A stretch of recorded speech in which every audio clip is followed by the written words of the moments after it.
Welcome to the Rush of Fear podcast, where we are covering Universal Orlando's premier scare event, Halloween Horror Nights, for our sister podcast, the unofficial Universal Orlando podcast. Today in episode 6, we have two really big announcements that we are super excited to talk about. So, let the mayhem begin. What a rush of fear.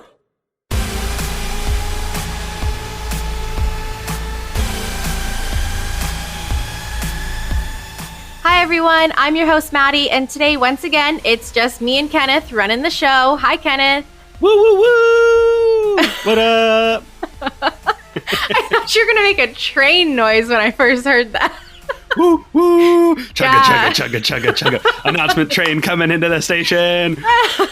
Woo woo! Oh, it's gonna be a podcast. All right, man, do we have some big stuff to talk about today? Two really big announcements. We are very excited. I think we should start with the smaller one first. Yeah. I would say less exciting, but it is exciting. Just not as exciting as the second one, you know? Right. It's Yeah. very. This one's more like clerical, you know. Yes. Yeah. All So right, yeah, Kenneth. let's start with this one, and that is the fact that tickets for this year's Halloween Horror Nights are now available on the website. Woo! So far, it looks like frequent fear passes or any like multi-night tickets are not available as of yet. I mean, we'll see. Hopefully they will be a thing still this year, but as of now, Yeah. we have everything else. So we have single night tickets, which start at $70.99. Express passes, which start at $69.99. There's Unmasking the Horror Tour tickets, which start at $79.99. Really, actually not bad. And then there's RIP tours starting at $199.99. So that looks pretty standard. And then the Universal also announced that tickets that were purchased for 2020 before the event was canceled, those tickets will still be good for this year. Reading here from like the FAQ on the Halloween Horror Nights website, this question is, I purchased tickets for the 2020 Halloween Horror Nights event that was canceled. How can I use my entitlements for the 2021 event? And the answer is, guests who purchased tickets for the 2020 event and did not request a full refund will be able to use those tickets for admission to the 2021 event. To visit this year's event, guests can bring their 2020 event ticket to the Universal Studios entrance for admission to the 2021 event on a date that is valid for their ticket type. Blockout dates apply and can be found below on the page. We don't have them. No. Please note that access to the event may be restricted or unavailable due to capacity and other factors. Guests who choose to use their tickets or vacation packages for the 2021 event can call Universal's guest service line for assistance. So Yeah. that's the information there. And looking at the prices, because I saw that these are all like starting prices. Mhm. So I did a little digging to see kind of what the range of prices is for different single nights. And it looks like the most expensive single night is Saturday, October 16th, which is $99.99, $100. And then there's a few Saturdays on either side, like the 9th, the 23rd, and the 30th are all $97.99. There's some $73.99s. There's an $89.99. So it's all like a pretty good range. And I feel like they used to be over $100 for a single night. So I don't know if these are like Florida resident prices or like early bird prices that maybe they're going to go up later if you wait longer to buy your single night. But I think I read that they potentially are going to go up because there was something. Oh gosh, I'm all over the place today.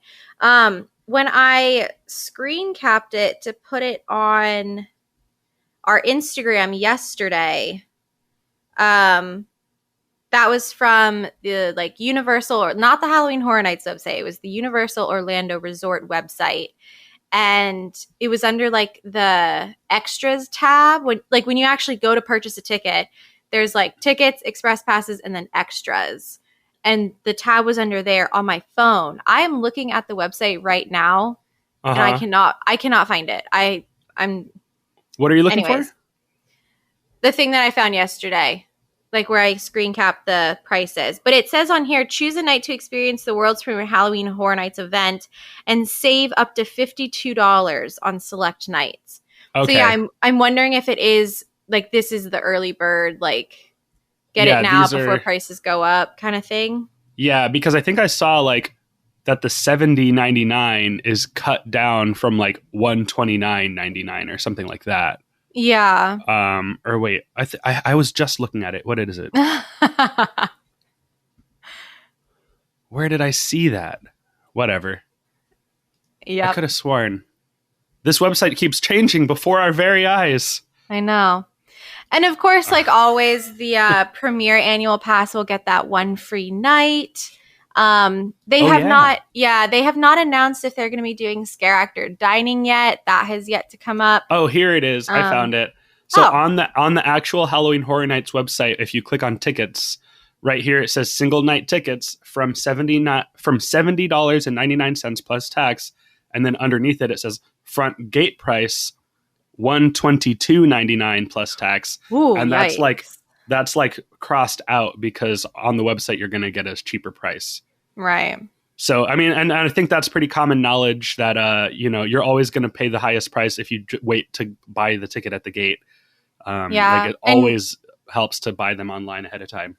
Yeah. And you also don't know if it's going to be like at capacity. Because like yes, that too. Nights previously, like at other years of the event, have hit capacity. But this year, I feel like there will also be a lesser capacity than what we're used to, just to kind of keep things still somewhat. Because like even the daytime park is not up to 100% capacity yet. So I feel like Horror Nights will probably. Yeah. We'll see. I saw an article that said it was, but I don't know. I didn't open it. I didn't read it. I don't know where that information came from. But I don't know. I don't know. Who knows? I do not know. But yeah, very exciting. Very exciting. Yeah. And like Unmasking the Horror, obviously, like the price that's here, the $79.99 is I think just the 3 houses, but then the 6 houses goes up to good point. I think I saw like $130. I'm gonna go look at those now. And then the RIP I've never done tours. Unmasking. I haven't either. They did it last year for the UUOP event. And they said they had a great time. I really want to. Yeah, especially this year. I feel like I want to see Bride of Frankenstein with the lights on. Oh yeah, it's been so long since I've gotten to be like behind the scenes of Horror Nights that like I just want to. I know. Walk through an empty house again, with the lights on. Yeah. What is? Oh, I just found the RIP tour. That I feel like I'm less interested in doing. I would rather be an RIP guide than take the RIP tour. Yeah. I've heard it's pretty cool. Well, yeah, me too. I feel like it's better if you don't have like an unlimited number of nights to go. Like if you are only going for like one weekend, you're going for 1 or 2 or 3 nights, then yes, it's worth it to do the RIP tour because that way you're going to get to see everything. Whereas like for locals like us who kind of get to go as much as we want to, it's not really as valuable. So that's just obviously if I was coming from out of town and I loved Horror Nights as much as I do, I think it would be absolutely 100% worth the price to do that. Yeah. And I don't know though, because like if you buy a ticket that's $70 for a single night and you buy an express pass, that's also $70. You're paying like with tax probably like $130, which is still almost $70 less than an RIP more than tour. that. I mean, just the tickets alone are going to be more than more than $130 before tax. Yeah. So I guess you're right about that. Yeah. I mean, if you want someone walking you around and like giving you all the fun details, then yeah, absolutely. And you get like special viewing of shows and stuff. I mean, there's other perks to it. But yeah. And snacks. I guess you get fed too. Ooh, like feeding you grapes while you lay out on a chair. As you walk through the scare zones. Yeah, and you're fanned with a palm frond. Oh my. Oh, Mia Mayo. That does sound luxurious. So I'm luxurious. Let's do it. I want all the snacks. Okay, wait. Let's talk about the fun stuff now. Okay. The big announcement. The big announcement. Drum roll? Drum roll. I think it deserves a drum roll. I don't have a drum set. I'm sorry. I'm a guitarist. Oh my gosh. Ready? Yeah. Jack is back! Bow, bow, bow. Woo! I'm throwing confetti all over the place. You can't see it. You can't see the confetti I'm throwing. Oh, I should have brought like a blender in here to make a blender. What? Oh, okay. Yeah, the blender. I forgot about the blender. Go get one. No, I'm kidding. Don't. I am attached to my computer with so many cords and wires. Through the magic of editing, we can make a blender appear right next to you right now. Perfect. Oh, man. But yeah, big announcement time. Jack is back. I feel like we kind of bullied the Halloween Horror Nights team into giving us this one just a little bit on social media. They bullied us too. That is true. That is true. Because I've been working so much the past week that I feel like I get the snippets of things like hours after they happen online. So didn't something get leaked? The video got leaked and then got taken away. The video got posted by some other channel that was not Universal. Wow. I actually never even saw it on YouTube. I never went to look for it. It was just sent to me by a friend. And then, so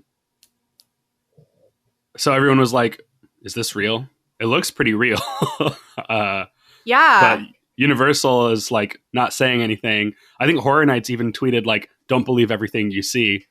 Yes. But then that exact video is what got posted yesterday at the time of recording. So, Yeah, pretty much. But then there was the whole live stream thing. Yes, the live stream. That was really interesting. I don't think there was actually anything in that live stream. It was just a hype builder, something to get everybody excited, and kind of let us know hey, we're getting ready to get this ball rolling. So yeah, here's a bunch of static for you to nerds to obsess over.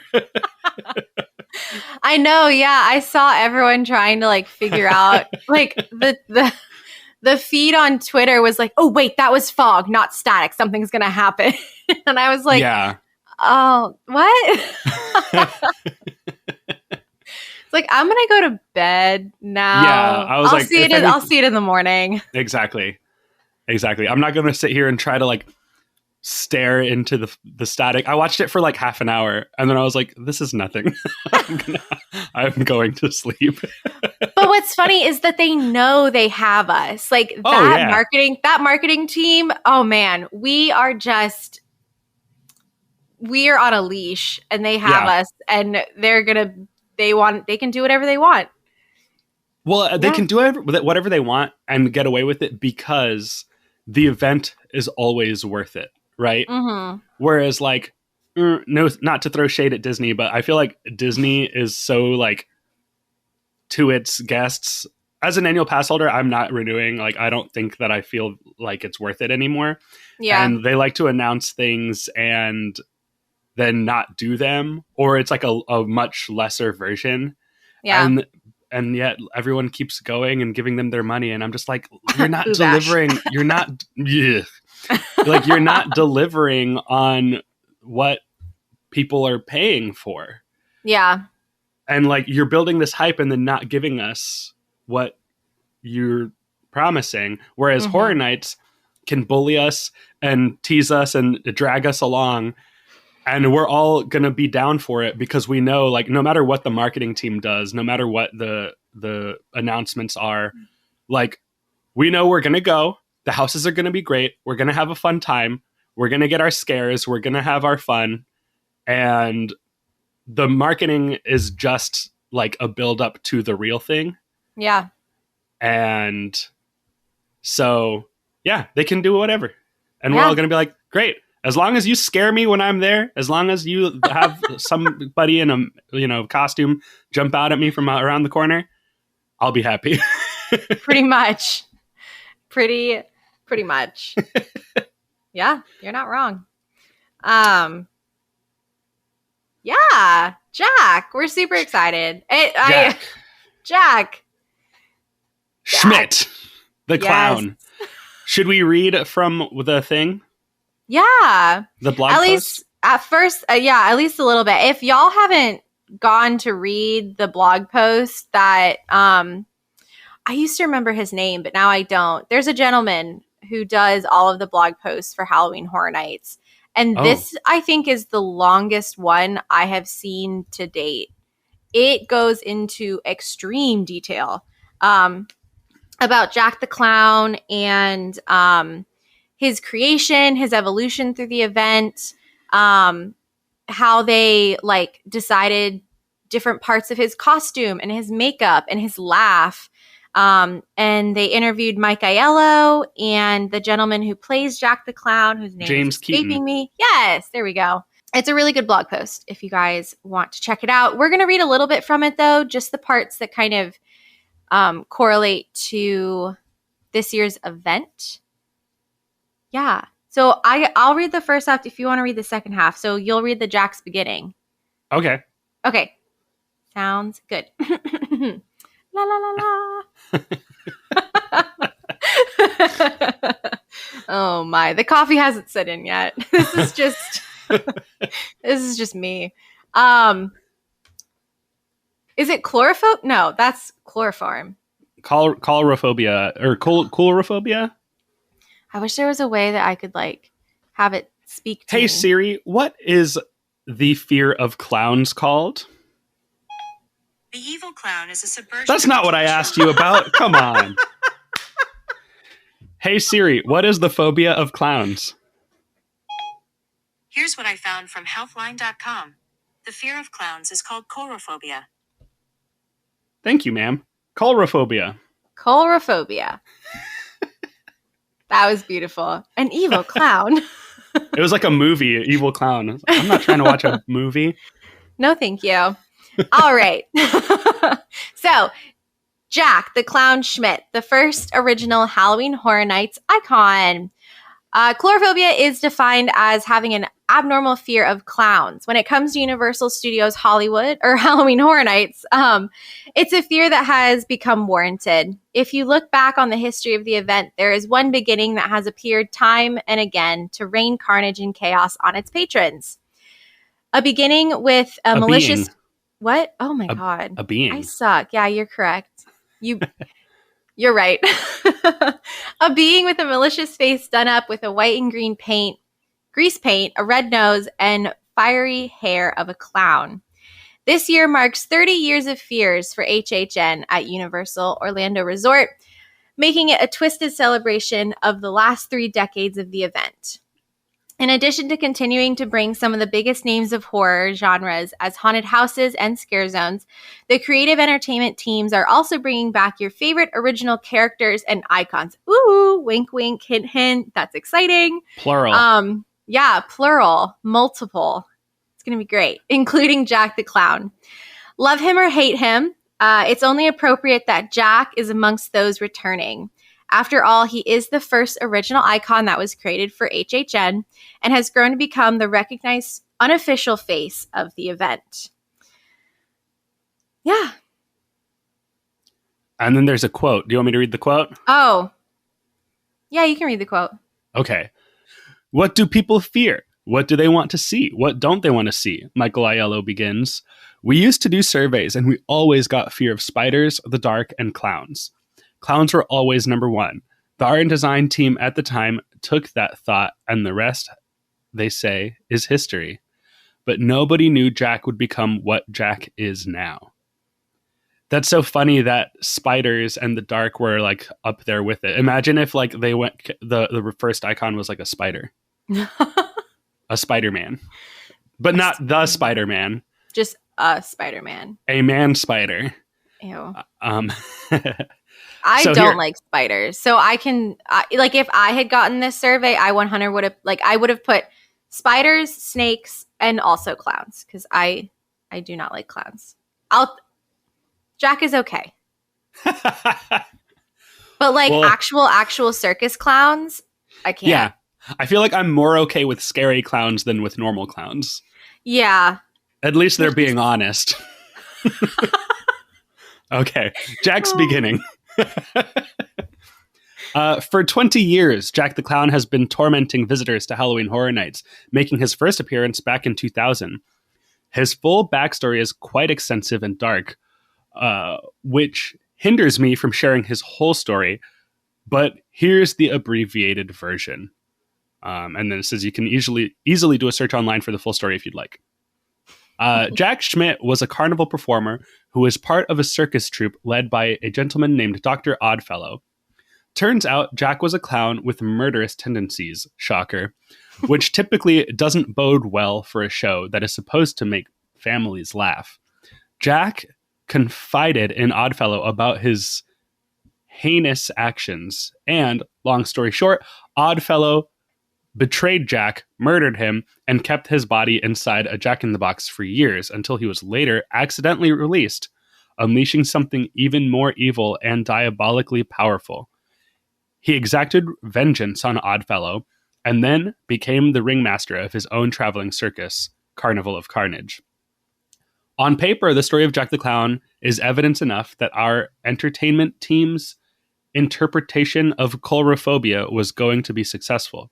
But the next challenging step was to bring this original character to life. No small feat, considering Universal Studios is known for creating the most iconic monsters in the horror genre.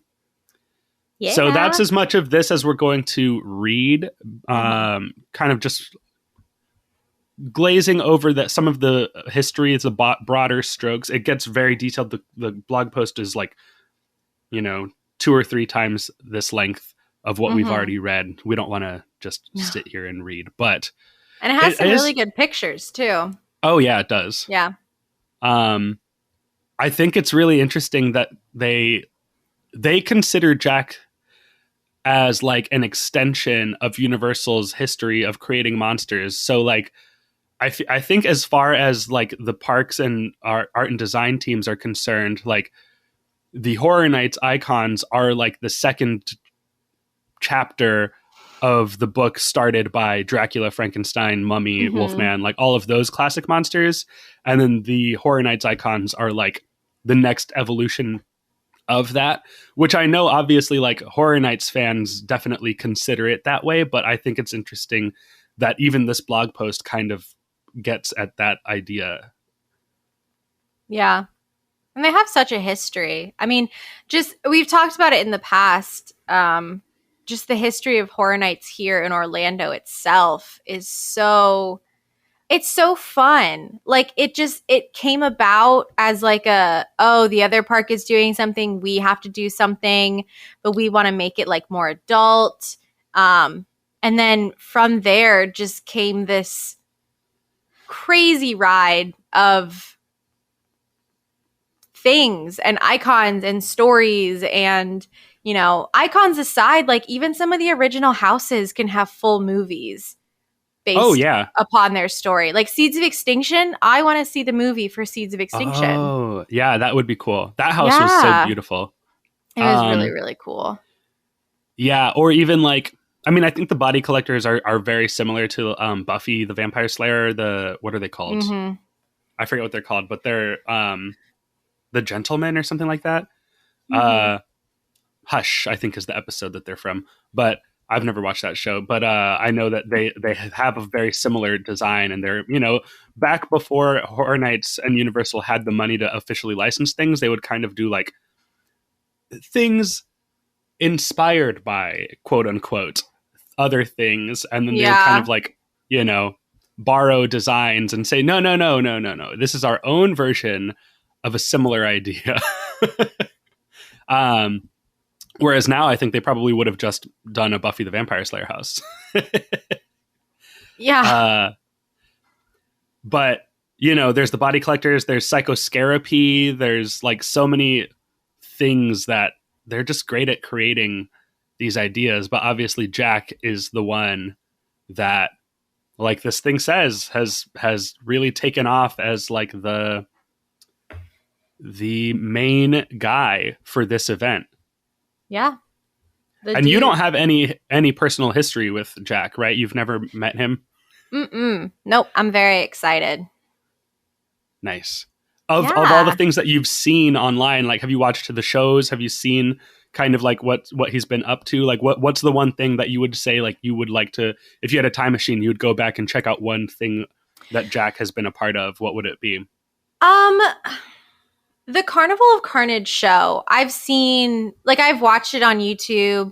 I've seen it in like, you know, the Tim Tracker vlogs and things like that.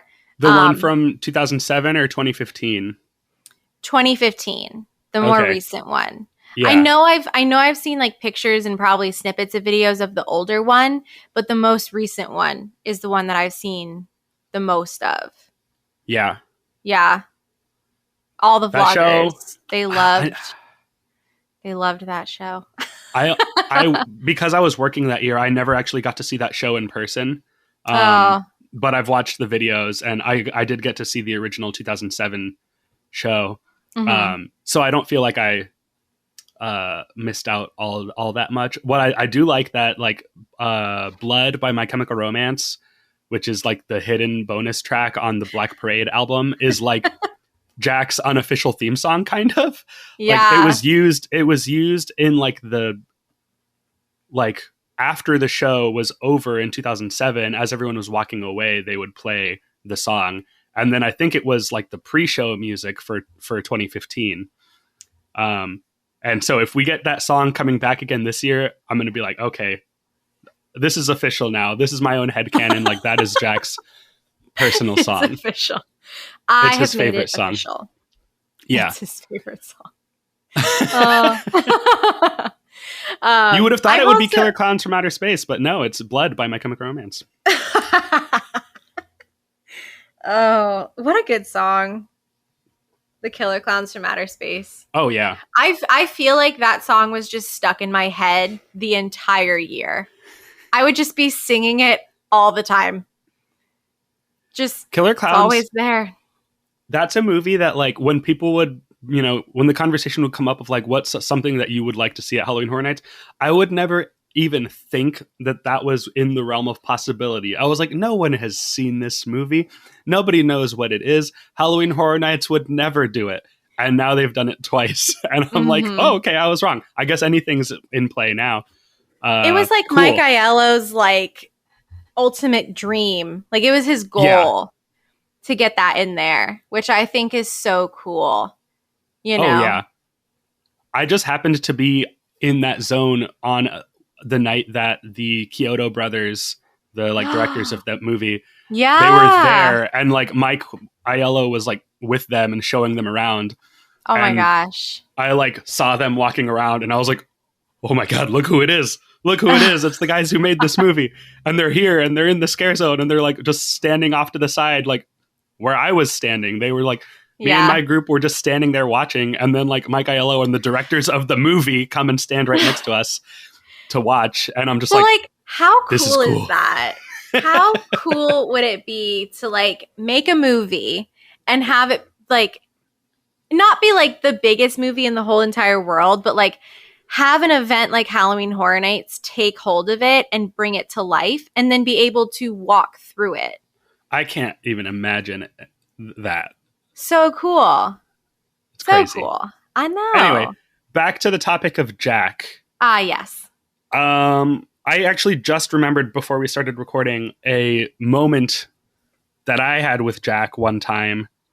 And this was in 2010 for the 20th year.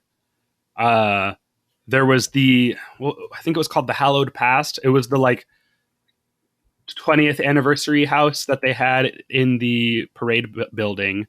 Right. And, you know, the first room was like you're walking through the Halloween Horror Nights prop warehouse and you're like looking at all these shelves kind of a more organized type thing that was similar to what Carnival Graveyard was, where it's like just a bunch of props and stuff, you know, that you're just walking through and looking at. But it was in the guise of a prop warehouse instead of just like a junkyard. So you're walking through and you're looking at all this stuff, and then you walk through the vortex tunnel, and you're going through like, you know, some greatest hits moments from classic houses. And then at the end of all of that, you're back in the prop warehouse, but everything is like alive. It's like a Night at the Museum type Halloween Horror Nights warehouse. Oh, that's like my ultimate dream. It was so great. It was so good. But at the very end of that house, you know how like they'll have like the stinger scare, kind of how like Frankenstein's monster did in both? Or no, I guess in the main Universal Monsters house, he would come out and like surprise scare you at the end. Yeah. They had that, but it was like, I think they had 4 characters, or maybe they had 2 at a time, but they had characters dressed up as the actual icons to do that stinger scare. Oh. So we were walking out and we thought we were done, and I was like, that was amazing. And then all of a sudden I see Jack coming around the corner from behind a curtain. And like, I don't really have a fear of clowns. I have never really had like a very strong fear of Jack. But seeing him come from around that corner and coming at me and my group, I had like fear just shoot through my whole body. I was like, oh my God, it's Jack. And like ran away. And I was like, that was crazy. I think it was more like, I was like, he's famous. He's famous. Jack, will you sign my, carve your name in my arm? That's how he does autographs, I would think. Yeah. Oh my God. It was intense. Oh, I'm trying to think of the icons who, like, in that scare for me, which one would get me the worst? I think it'd probably be the storyteller. Little old ladies are kind of creepy. Yeah. Like in the SpongeBob movie, that little old lady with the ice cream and the cat. Yes. It's creepy. They are creepy. Because if it was Chance, I would be like, oh my God, hi. Hey. Yeah. Hey, girl, hey. Yeah, Chance, I don't think she was in that role yet. Like, she wasn't big enough to be one of those. Yeah.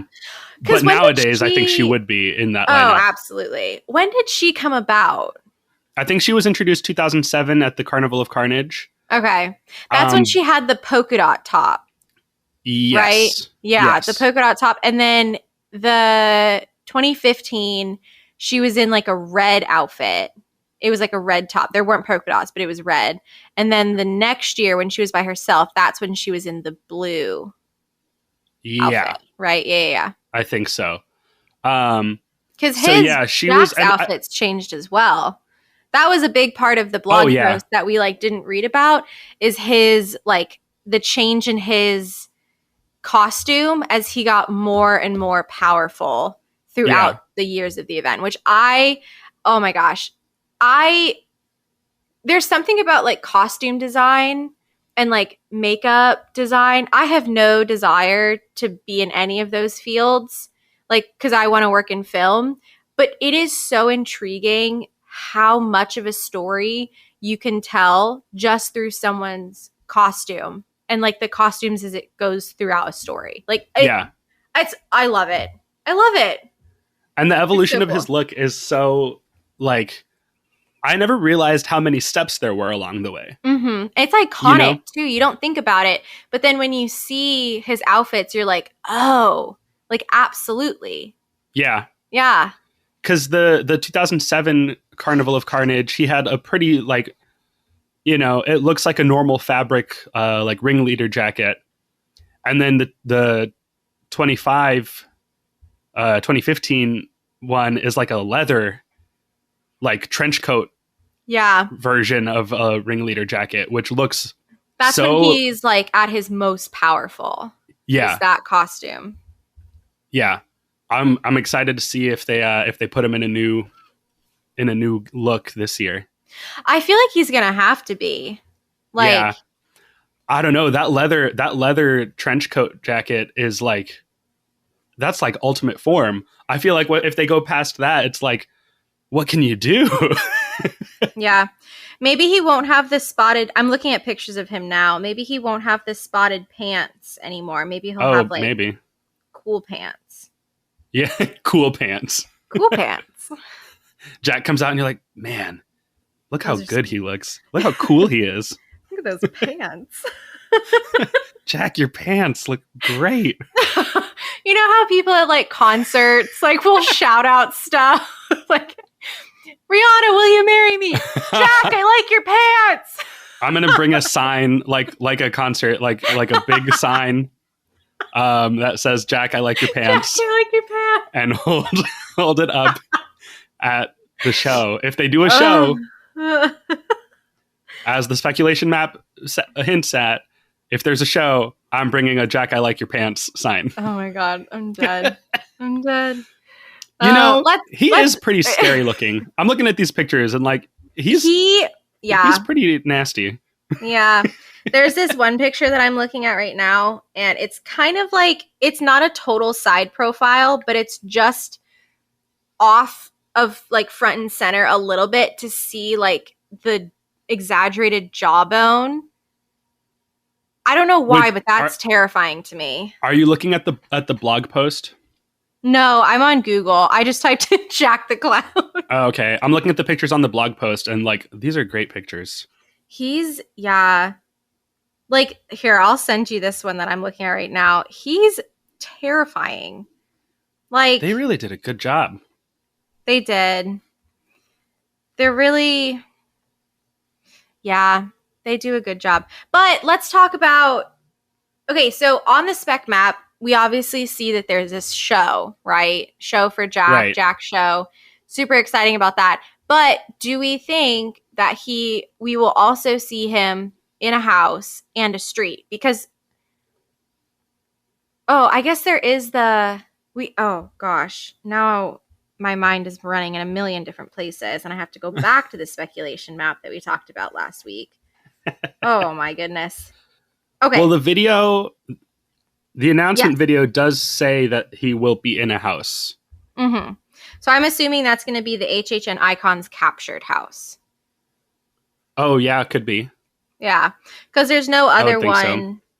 Like the only other one I could think of would be the Welcome to Scary, because we're thinking it's going to be like a Cary, Ohio type house, and he's like, his origin story is obviously Cary, Ohio, because why wouldn't it be? Yeah.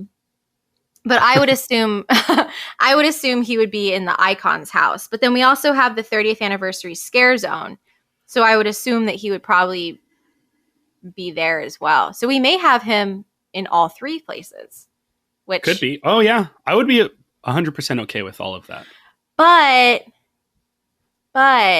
now that I'm thinking about it, we can only have one Mickey Mouse out at a time. So can we have a show that Jack is in and then you walk to a street that's right next door and Jack is in the street as well? Or do we think he's just going to be house or show? No, he'll be everywhere. Okay. He's a magical being.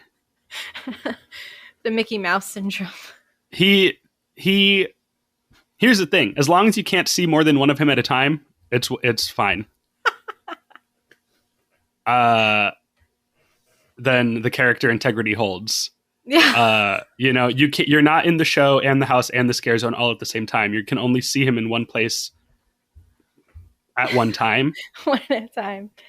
They got to time it so perfectly. And he's a magic clown. He doesn't have to walk to wherever you're going to see him next. He just appears there. He's a monster. Yeah. He doesn't follow the normal rules of how to get from point A to point B. Oh, goodness. Oh, my goodness. Those don't apply to him. No. What?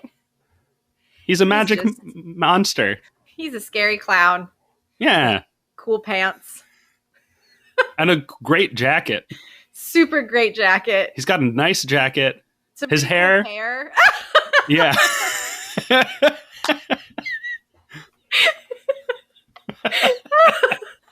Great I color. feel like, what's that one? The Mad TV skit where the person's trying to get the girl's number in the movie theater. Oh, yeah.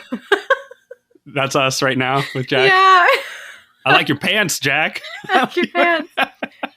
Can I get your number? Can I get your Can number? I get your number? The back You of got your nice head hair color. is ridiculous. His hands are dirty. Ugh. His hands are always so dirty. I'm looking at these Well, pictures. his nails are gross. His nails. He's and definitely his not washing teeth. his hands for 20 seconds. No. Mm-mm. No. That was 19 seconds tops. I don't know. I'm obviously excited for Jack to be back. And I feel like there's some people who are like, God, every 5 years, Jack. It's like, we're sick of Jack. It's like, you can't be sick of Jack. That'd be like if an ice cream store opened and they didn't have vanilla. Like, they got to have the main, it's the main thing. I'm not calling Jack vanilla. I'm just saying he's the staple. He's the I think he'd tentpole. get very mad at you if you called him vanilla. He's chocolate then. Yeah. Is that better? That'd be like an ice cream store opening without chocolate. It's like, yeah, you're always going to find it because it's the best, most popular one. Yeah. Get over it. You don't have to have chocolate. But I feel like there's more people that want him back than people that like don't want him back, you know? Right. Yeah. Plus, you have to think there's so many people like you who didn't start going until after the last time he was there. Right, exactly. So like I've never gotten to experience him, and all I want is to go to an event that has Jack. Yeah. So we can see his pants. Exactly. I'm in it for the pants and nothing else. Just the pants. Jack's pants. They should really sell Jack pants. And they sell cargo shorts. Oh, you're right. Sell. They do. That to me is honestly one of the funniest things, because like the running joke, especially with the females in the Halloween Horror Nights community, is there's such a specific look for the men who come to the event, and it is the cargo shorts and the old HHN like shirt. And then they started selling cargo shorts in the tribute store, and we were like, well, there it is. They were like, we know our audience. We know what they like. They definitely know their audience. They do. I always assumed that those. I always assumed those cargo shorts were there in case you ruined your pants while you were going through a haunted house or a scare zone. I mean, probably, yeah. Yeah. I know you were asking me. Where are the lady pants? You need some lady pants, yeah. You're right. What was your favorite iteration of Jack throughout your time going? The one I always think of is the 2007 Carnival of Carnage Jack with the original ringleader jacket, and the that's the one I always think of. I think that's my favorite one, even though the leather jacket is so badass. Mm-hmm. Like, I don't know, there's something about that classic regular jacket that just fits with him in a way that I like a lot. Yeah. And then there was the costume before that, though, where it's just the full-on, like, polka dot. Yeah, that's probably the scariest one. Oh, absolutely. It's the most clown-like. Right. That's his most basic form, and it's the most, like, sinister looking. Because the jacket is, like, it's too, like, here I am, you know? It's like, it's very, like, self-announcing. Yeah. Whereas, like, the other one feels more sneaky, even though it's still, like, you know, a very loud polka dotted suit. It's like, it fits in more among, like, a regular crowd of clowns. Whereas the ringleader jacket, he's like, I'm in charge. Look out for me, you know? Yeah. Yeah. Creepy clowns. He's in Creepy clowns. he's in that outfit in the lobby of the horror makeup show. He's Oh, just yeah. in his regular clown, no jacket. Original no Jack. pants. Original Jack. With who's with him? The The caretaker. Yes. I almost said Crypt Keeper, but that's not correct. No, he's a different person. Completely different person. Yeah, the original two icons. Mm-hmm. Well, I guess Eddie was before the caretaker, but Eddie didn't get to be an official icon. Yeah. So, Although he might have his own street this year. woo Woo woo. All right. Well, I think that'll do it for this announcement episode. Hopefully it won't be another 2-3 months so, for the next The event one. will be started by then. I know. They need to get the ball rolling on these Yeah. announcements here because, yeah, we got a lot to go. We have 9 a lot houses. Yeah, to announce to get people riled up. I know. 9 houses, all the scare zones, both the shows. They need to drop Frequent Fear. And it's I think I saw about 74 days until the event starts. Oh, From gosh. today, which is Friday, June 18th, for all those listening. Oh, yeah. Yeah, that's not that many. That's very soon. It's really not. Also, I'm thinking about things that I have to do personally before then. Mhm. Yep. Oh, High anxiety. clock is ticking. Yeah. It's also I think I saw 26 Mondays till Christmas. So Merry Christmas. Thank you. Merry Christmas. to you too. Wow. Oh man. What a morning. What a morning. All right. Well, we hope that you guys will continue to join us for the run up and during Halloween Horror Nights 30. For more content, always check out our Facebook page, which is facebook.com/rushofear. And then follow us on the Instagrams, which is at rush.of.fear. And then if you would like to get a jump start on booking your Halloween Horror Nights trip, you can always reach out to our very own Michelle. She'll hopefully be back soon. And her team here at the Mouse and Muggle Travel Company. They will take great care of you as always. Yeah, and you can reach out to her via the website mouseandmuggle.com or directly through email. And you can email her at michelle@mouseandmuggle.com. Mm-hmm. And right now she is on vacation, so I would probably just message or email the team itself. Yes. Yeah. Mm-hmm. Yeah, she Visit is the enjoying website. a very nice vacation. She's blessing the rains down in Africa, I think. She sure is. She sure is. Although it's been raining a lot here in Florida, so I hope that we've taken that rain away from her vacation. Maybe. I think that's how rain works. If it's raining in one place, it can't be raining anywhere else in the entire globe. Yeah. We all share one rain cloud. And we pass it around. His name is Kevin, and he's on top of my head at the moment. That's right. You were talking about him. Oh, man. Thanks for listening, everyone. And the podcast has come to an end. So get out.